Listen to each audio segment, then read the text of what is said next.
Cover song shoot হচ্ছে। মানে এত ঠান্ডা আজকে লিটারালি লোয়েস্ট টেম্পারেচার 11 না 12 দেখাচ্ছে, আর এই জানলাটা দিয়ে কন্টিনিউ হাওয়া আসছে, আমি তার মধ্যে শ্যুট করে যাচ্ছি। মানে আমার নিচে তো জিন্স আছে, বাট এইটা হচ্ছে এরকম খোলা, কন্টিনিউ 1-2 ঘন্টা হয়ে গেল আমি শ্যুট করে যাচ্ছি। এই আমাদের সেট আপ, দুটো বড় বড় এলইডি লাইট, ওটা ভিডিওগ্রাফার একটা আসছে, এই সব জিনিসপত্র এখানে রাখা আছে। মানে লিটারালি এটা একটা বড় খোলা জায়গা, এখানে আমি এতক্ষণ ঠান্ডার মধ্যে শ্যুট করছি, তারপরে ওর শ্যুট বাকি আছে।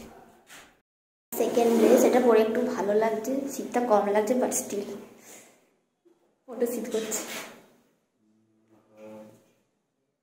এখনই 1:30 বাজে, এরপর ওর শ্যুট হবে, এরপরে মেকআপ তুলবো, খাবো, তারপরে বাড়ি যাবো, কোনো জানি না। এটা আমার ভিডিওর পরের লুক, এবার আমি পিউষের ভিডিও শ্যুট করে দেবো। কত কিছু পড়েছি, শীত করছে। মেকআপ তুলে নিয়েছি, আমার একটা ছবি তোলা হয়নি, মানে ক্যামেরা তুলেছি বাট ফোনে তুলতে ভুলে গেছি।